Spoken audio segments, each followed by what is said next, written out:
Hi hello నమస్తే welcome to our channel. నేను మీ Charmi. Present ఏపీకి సంబంధించి ఇప్పటికీ కౌంటింగ్ అయిపోయింది, రిజల్ట్స్ బయటకు వచ్చాయి. ఇప్పటికీ కూడా ఇంకా దేనిపైన ఇంట్రెస్టింగ్గా మాట్లాడుకుంటున్నామంటే కేకే సర్వే గురించి. దీనికన్నా ముందు ఎన్నో సర్వేలు వచ్చాయి, ఎన్నో సర్వేలకు సంబంధించి అవి నిజాలు అయ్యాయి, ఒక్కొక్కసారి కాకుండా కూడా పోయాయి. కానీ ఈసారి కేకే సర్వే ఒక హిస్టరీ క్రియేట్ చేసిందని చెప్పొచ్చు. ప్రస్తుతం కేకే సర్వేకి సంబంధించి CEO కిరణ్ కొండేటి గారు ఉన్నారు. ప్రస్తుతం ఆయనతో మాట్లాడదాం. నమస్తే sir. Thank you. So Kiran గారు, ఓవరాల్గా నిజం చెప్పాలంటే మీరు ఒక సక్సెస్ ఆంటర్ప్రినర్ అని చెప్పాలి ఇప్పుడు మీరు ఒక విధంగా చెప్పుకుంటే. మరి మీరు అన్ని సీట్లు ఓకే సార్, 14 మీకు ఎందుకు ఇవ్వాలనిపించింది వైఎస్ఆర్సీపీకి? ఇది నా ఫస్ట్ క్వశ్చన్. ఎందుకు ఇవ్వాలనిపించింది 14? అంత తక్కువ ఎందుకు ఎక్స్పెక్ట్ చేశారు? అంటే నాకు ఎక్కువ ఇవ్వాలనిపించి తక్కువ ఇవ్వాలనిపించి అలా కాదండి. ఓవరాల్గా మనం ఒక్కొక్క నియోజకవర్గం చూస్తాం. మీకు ఫైనల్గా వచ్చిన నెంబర్ 6+8. 6+8. సో అది ఫైనల్గా వచ్చిన నెంబరు. బట్ ఒక్కొక్క నియోజకవర్గం చూసుకుంటూ వస్తే చివరికి వచ్చే నెంబరు అది అన్ని చాలాసార్లు చెప్పినట్టు అన్ని ఎమోషన్స్ క్రోడీకరించి మనం ఒక నెంబర్కి వస్తాం. బట్ ఫైనల్గా వచ్చిన ఆ నెంబర్కి ఎమోషన్ ఉండదు. మీకు తక్కువ అనిపించవచ్చు, లేదా 21/21 వస్తుందంటే మీకు ఎక్కువ అనిపించవచ్చు. ఒక దానికి ఇప్పుడు మీకు అనిపిస్తుంది కానీ దానికి అనిపించదు కదా. ఓవరాల్గా వచ్చిన ఆ నెంబర్ లాగా చెప్పుద్ది. ఓకే. అంటే ఇప్పుడు నేను ఒక విధంగా నా ఛానల్ నుంచి సర్వేకి వెళ్ళాను అనుకోండి, నేను అడుగుతున్నాను మీరు ఎవరికి ఓటు వేశారు, లేకపోతే వాళ్ళు ఏంటంటే ఓటు వేయకన్నా ముందు ఒక మాట చెప్తారు, అక్కడికి వెళ్ళిన తర్వాత ఓటు వేసేటప్పుడు ఆ మూమెంట్లో కూడా చేంజ్ అయిపోవచ్చు. మరి మీరు ఎన్ని మంత్స్ నుంచి సర్వే చేస్తున్నారు? ఎందుకంటే మీకు వచ్చిన అక్యురేట్ రిజల్ట్ ఎవరు ఇవ్వలే. ఓవరాల్గా ఒక 100 సర్వేలు వచ్చినాయి, అందులో 15 మెయిన్గా పట్టుకుంటే మీది ఎక్కువ అక్యురేట్గా ఉంది. అంటే మీరు ఎంత డెప్త్గా సర్వే చేస్తారు? అంటే ఎవరన్నా ఊర్లో ఉన్న పెద్ద మనుషుల్ని పట్టుకున్నారా? ఎందుకంటే పెద్ద మనుషులు ఉంటారు కదా, వాళ్ళు ఏమరా మా అమ్మ ఎవరు కోటేసినాం అంటే అప్పుడు నిజాలు చెప్తారు. అట్లా ఎవరినన్నా పట్టుకున్నారా, లేకపోతే నిజంగానే మీ టీంకి సంబంధించిన వాళ్ళు వెళ్ళారా ప్రతి ఏరియాకి? అదే కన్సాలిడేట్ అమ్మ, ఇంతకుముందు చెప్పినట్టుగా ఒకటి శాంపుల్స్ విధానం ఉంటుంది. బట్ అది నాట్ ఓన్లీ అదొకటే ప్రయారిటీ కదా. ఎవరు కోటేశారు మీరు అడుగుతారు కదా, అదొకటే ప్రధానం కాదు. మీరు చెప్పినట్టు పెద్ద మనుషులు అనేవాళ్ళు దాంట్లో కూడా కొంచెం ఇంక్లైన్డ్గా ఉంటారు, ఈ పార్టీ గెలవాలన్న కోరిక. అలాంటి ఎటువంటి ఇంక్లైన్డ్ లేనటువంటి వాళ్ళు మేము ఈ జర్నీలో ఒక 40 to 45 మెంబర్స్ని మేము పుల్ చేసుకోగలిగాం. సో వాళ్ళతో రెగ్యులర్గా టచ్అప్తో ఉంటూ ఎలా చేస్తూ వాళ్ళు నాకేం ఎంప్లాయీస్ కాదు, బట్ దే ఆర్ ఎక్కడో ఒక డాక్టర్ గానో లేదా ఇంకోరు వాళ్ళ వృత్తిలోనే చేసుకుంటూ ఉండేవాళ్ళు.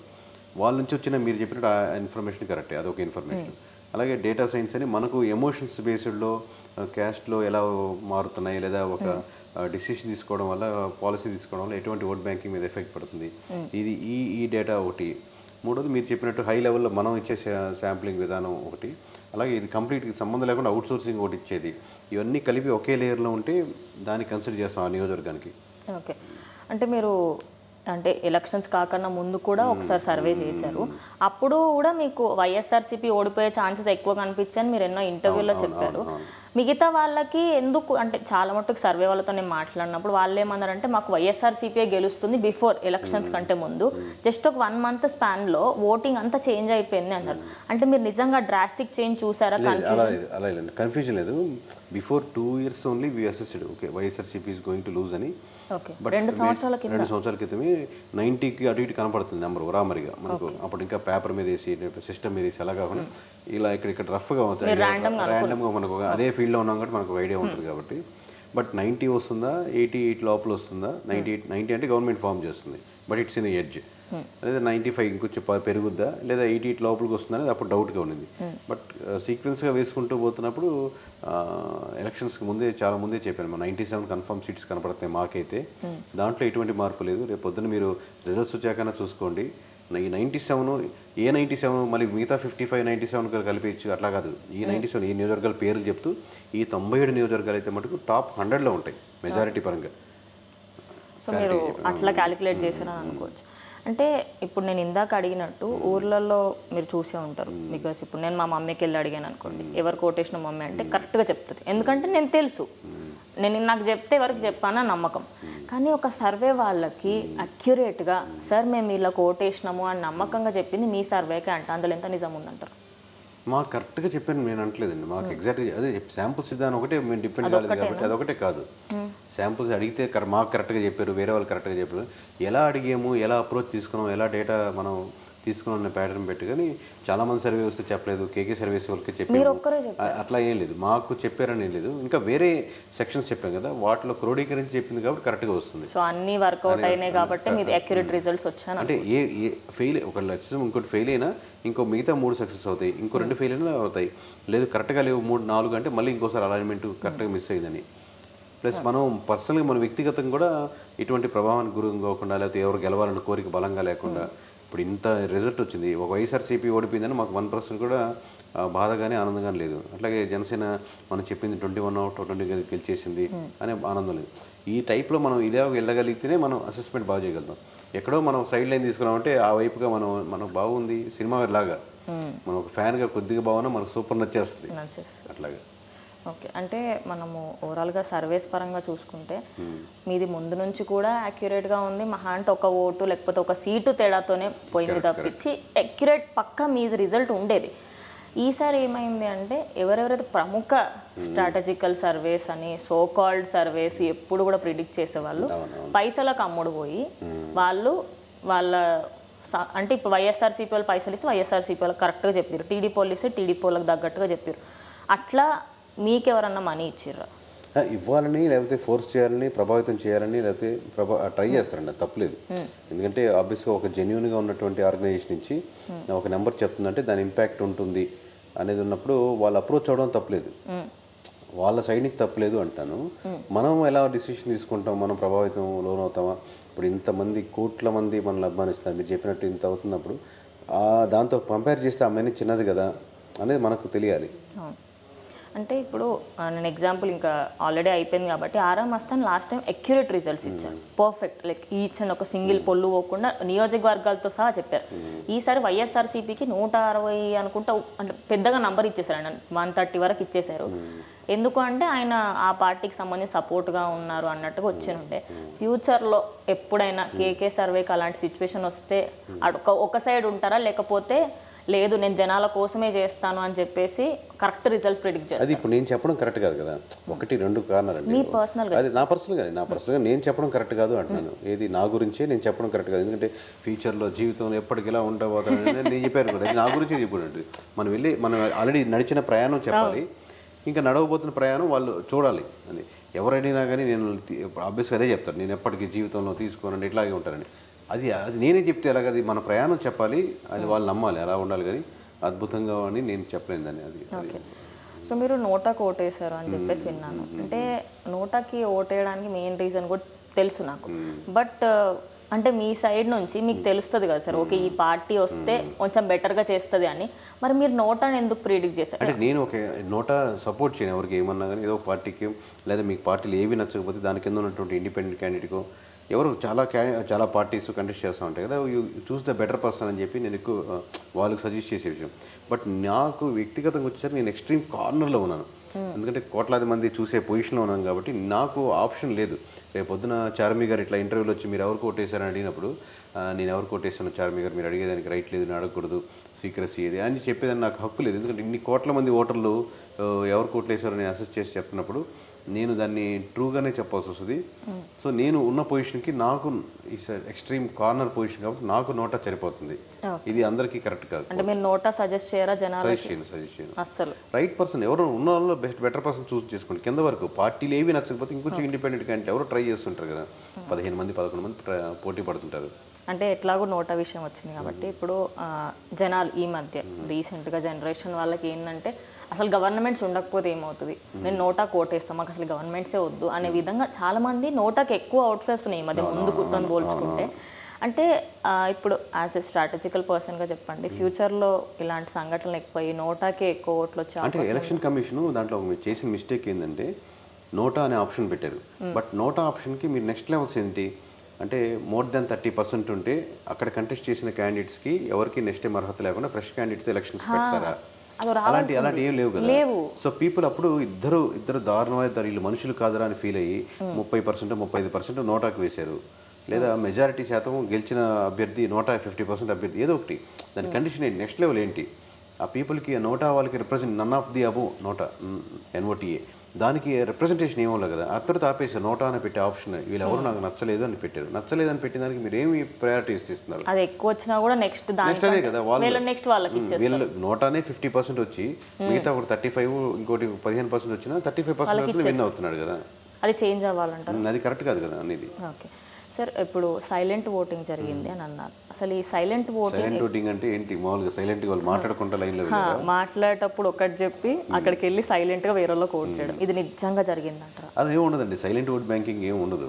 సైలెంట్ ఓట్ బ్యాంకింగ్ లేకపోతే వైలెంట్ ఓట్ బ్యాంకింగ్ అలా ఏమి ఉండదు. ఓటు వాళ్ళు వేయాలనుకున్న వాళ్ళకే వాళ్ళు ఓటు వేస్తారు. 98% వాళ్ళు వేయాలనుకున్న వాళ్ళకి ఓట్లు వేస్తారు. ఒకరు ఎక్స్ప్రెస్ చేస్తారు, ఒకరు ఎక్స్ప్రెస్ చేయకపోవచ్చు. ఎక్స్ప్రెస్ చేయని వాళ్ళతో సైలెంట్ అని కదా, they don't want to express their vote whom they are voting to. Okay, అంటే జరగలేదు అంటారు. అసలు ఎప్పుడు ఉండదు సైలెంట్ ఓట్ బ్యాంకింగ్ అంటూ ఉండదు. ఎక్సెప్షన్ కేసులో ఒక నియోజకవర్గాల్లో ఒక విపరీతమైన రేపిస్ట్ మర్డర్ ఎమ్మెల్యే అతను తెలిస్తే మనం బయటపడితే భయపడిపోతాం అనుకునేది, కానీ ఎవరికి తెలియకుండా ఓట్లు వేసి అందరూ ఆయనకే ఓట్లు వేసి ఉంటుంది కదా. అలాంటివి కానీ మామూలు ఇన్ జనరల్గా ఇప్పుడున్న కండిషన్స్లో ఒకరు ఎక్స్ప్రెస్ చేయొచ్చు నా ఓటు ఎవరికి వేస్తున్నారు. బట్ అంత సైలెంట్గా వెళ్ళిపోయి ఓట్లు వేసి ఒక ఎమ్మెల్యేని గెలిపించేసి ఒక టీడీపీని గెలిపించేసి ఒక కూటమి గెలిపించి అలాంటి సెక్షన్స్ ఆఫ్ ఓట్ బ్యాంకింగ్ లేదనుకుంటాను. ఓకే, అంటే ఇప్పుడు మళ్ళీ వైఎస్ఆర్సీపీ ఇప్పుడు అపోజిషన్ లేదు. టు బి ఆనెస్ట్లీ చెప్పుకోవాలంటే అసెంబ్లీలో మనకి అపోజిషన్ లేని రాష్ట్రం అయింది. నిజం చెప్పాలంటే ఇన్ని రోజులు ఒక క్యాపిటల్ లేని రాష్ట్రం నుంచి ఇప్పుడు నెక్స్ట్ క్యాపిటల్ లేదు, అటు అసెంబ్లీలో అపోజిషన్ లేదు. మీ దృష్టిలో అపోజిషన్ ఉండడం ఎంత మ్యాండేటరీ అంటే? ఉండాలి, 100% అపోజిషన్ ఉండాలి. మరి ఇప్పుడు 11 రావడం కూడా కరెక్ట్ కాదు.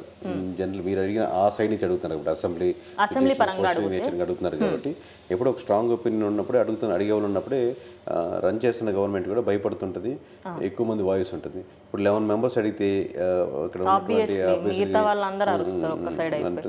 వాయిస్ లో అయిపోతుంది. ఓకే, కానీ అసెంబ్లీకి వెళ్ళాలంటే అట్లీస్ట్ 17 to 20 సీట్స్ ఉండాలి అంటారు. అది రాలేదు. అసెంబ్లీకి వెళ్ళాలంటే కదా, అసెంబ్లీకి వెళ్ళొచ్చు.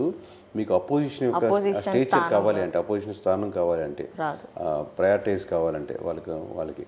ఓకే, అంటే మీరు ఇచ్చిన సర్వే పరంగా 14 సీట్స్ అండ్ చూస్తే 11 వచ్చినాయి.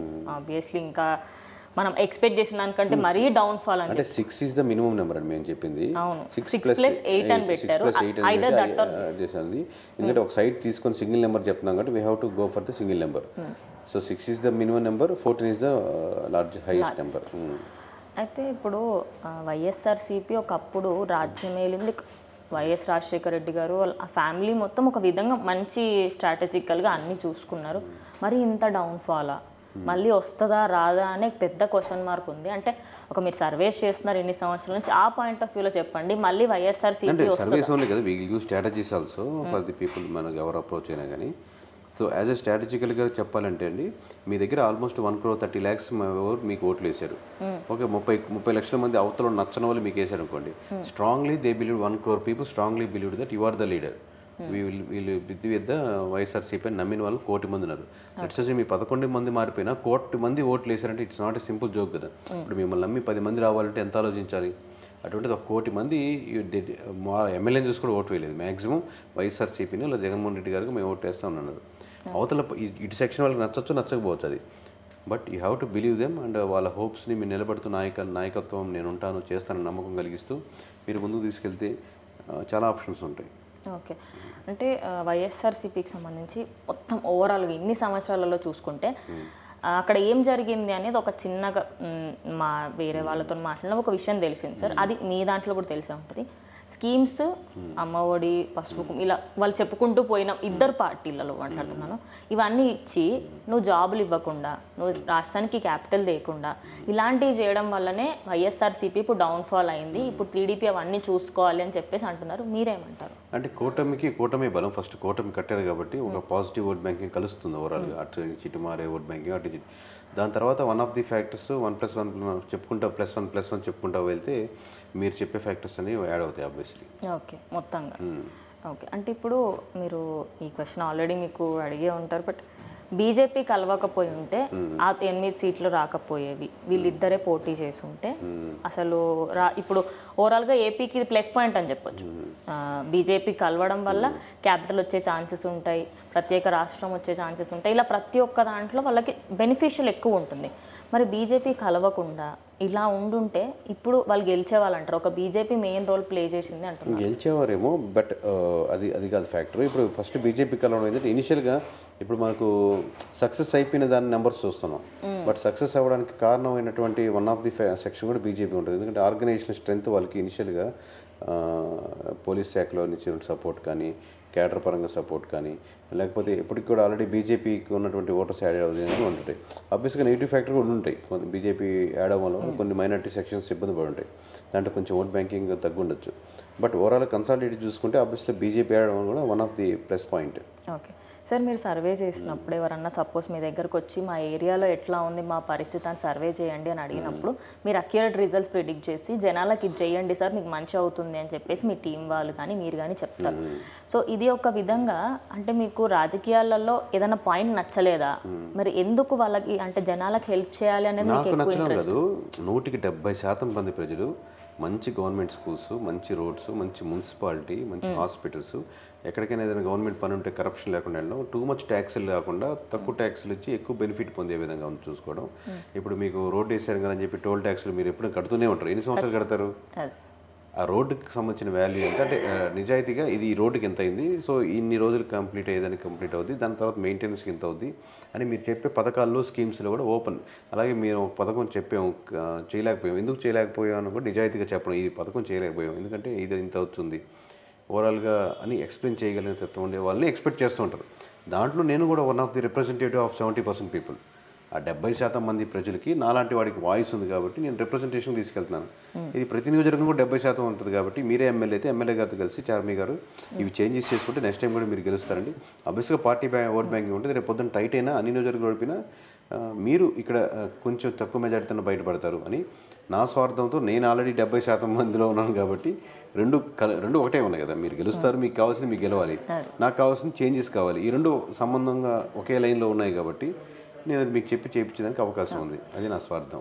ఓకే, ఇవి లాస్ట్ పర్సనల్ క్వశ్చన్స్ అని చెప్పుకోవచ్చు సార్. అంటే ఒక విధంగా ఈ పార్టీస్ ఏవేవైతే ఉన్నాయో ఎప్పుడైతే ఎలక్షన్లు వస్తున్నాయి, ఇప్పుడు 10 రోజుల డేట్ ఉంది అనగా జనాల్లోకి వచ్చి నీకు అది ఇస్తాం ఇది ఇస్తామని మళ్ళీ ఎలక్షన్లో గెలిస్తే ఇక ముఖం బంగారం అయిపోయింది అన్నట్టు కనిపించం కూడా కనిపించారు. సేమ్ ఇప్పుడు టీడీపీ వాళ్ళకి సేమ్ ఎట్లయితే వైఎస్ఆర్సీపీకి సంబంధించి వాళ్ళు కొన్ని విధంగా బెనిఫిట్స్ చేశారు. ఇప్పుడు టీడీపీ వాళ్ళు ఏమేమి గుర్తుపెట్టుకోవాలి, ఏమేం జాగ్రత్త వహించాలి? 100% ప్రజల ఆస్పిరేషన్స్ గుర్తుపెట్టుకోవాలి. స్కీమ్స్ వల్ల మీరు మళ్ళీ గెలవరు. ఆస్పిరేషన్స్ అంటే వాళ్ళు ఏం కోరుకుంటున్నారు, ఒక్కొక్క నియోజకవర్గంలో ఒక్కొక్క మార్పులు చేంజ్లు వేరేగా ఉంటాయి. అలాగే అట్ ది సేమ్ టైం మీరు భాష కంట్రోల్ చేసుకోవాలి, మీరు ప్రవర్తన లైన్లో ఉండాలి. ప్రజలకు అనుగుణంగా కాకుండా రివర్స్కి వెళ్తే 151 నుంచి 11 పడిపోయిందని ఊహించాం కదా, అలాగే 161 నుంచి కూడా 16 పడ్డానికి ఊహించరు. మనకాల పవన్ కళ్యాణ్ ఉన్నారు, మనకాల చంద్రబాబు ఉన్నారు, ఇలా ఓట్లేరు. వాళ్ళ ఆస్పిరేషన్స్ ఆ నియోజకవర్గ సమస్యల మీద ఓట్లేస్తారు. ఓవరాల్గా మనం రాష్ట్ర వ్యాప్తంగా అందరు కలిసి ఓ మాట అనుకొని ఇలా మహిళలంతా ఇట్లా ఓట్లేద్దాం, బీసీలంతా ఇలా ఓట్లేద్దాం అనుకొని ఓట్లేరు. ఆ నియోజకవర్గ పరిస్థితులను బట్టి వేస్తుంటారు ఓవరాల్గా. ఓకే, సో సార్ ఫైనల్గా మనము ఎప్పుడైనా ఒక ఎన్నికల్లోకి ఓట్ వేయడానికి వెళ్తున్నాం, ఇది ఆల్రెడీ అయిపోయిన తర్వాత అడుగుతున్నా కానీ జనాలు క్వశ్చన్ చేసే అర్హత ఉండి కూడా ఎందుకు క్వశ్చన్ చేయడానికి ముందుకు రారు? ఎందుకంటే వాళ్ళు కనిపించరన్నా, లేకపోతే ఓవరాల్గా ఒక నార్మల్ పర్సన్ స్ట్రాటజికల్ సర్వేస్ట్గా కాకుండా నార్మల్గా చెప్పండి, ఇప్పుడు టీడీపీ వాళ్ళు ఎటువంటివి చేస్తే మళ్ళీ వైఎస్ఆర్సీపీ గతి టీడీపీకి పట్టదు? కేకే చెప్పినవన్నీ చేస్తే మళ్ళీ టీడీపీ గెలుస్తుంది. ఓకే, ఇప్పుడు అన్ని ఇంటర్వ్యూ చెప్తున్నా కదా, మీరు మంచిగా రోడ్స్, హాస్పిటల్స్, స్కూల్స్, కరప్షన్ లేని గవర్నమెంట్, మీరు ఏమైనా చేయలేకపోతే ఎందుకు చేయలేమని చెప్పడం ఓపెన్గా ఇది చేయని. అలాగే మీకు ఎంప్లాయీస్మెంట్కి ఒకలాంటి ఎంప్లాయీస్ అన్నీ ఏది అడిగినా కోరికలు తీర్చేనక్కర్లేదు, ఇది తీర్చగలుగుతాం ఇది తీర్చలేము క్లారిటీ కన్విన్స్ చేసి స్ట్రాంగెస్ట్ హార్ష్గా ఉన్న డిసిషన్ స్టార్టింగ్లో తీసుకోండి. అంటే దీనివల్ల ఓట్ బ్యాంకింగ్ ఎక్కువ ప్యాటర్న్ ఎఫెక్ట్ అవుతుంది, చాలా ఎర్లీ స్టేజెస్లో తీసుకోవాలి. సో దట్ అలవాటు పడి జనాలు దాని రిజల్ట్స్ ఫ్రూట్స్ లాస్ట్లో చూస్తారు.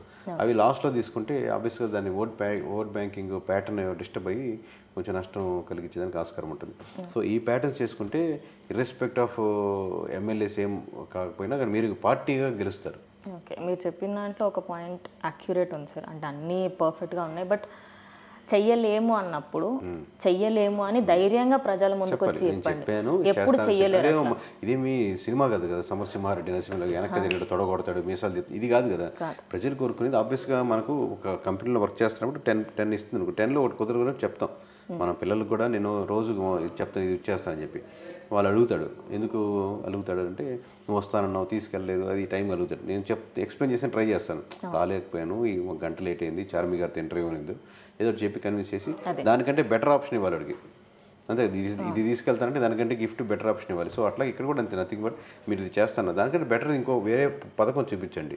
చేయలేకపోతే చేయలేమని చెప్పి దానికంటే బెటర్ ఆల్టర్నేటివ్ వేరే పథకం ఎందుకు ఇన్వెస్ట్ చేస్తానంటే ఇది ఎందుకు, దీనివల్ల ఎక్కువ బెనిఫిట్స్ ఉంటుంది కంపేర్ టు దానికంటే. Okay, thank you sir. Thank you Charmi గారు. సో చూసారు కదా, ఇది ఇవాళ వీడియో. ఇంకో వీడియోతో మళ్ళీ కలుస్తాం.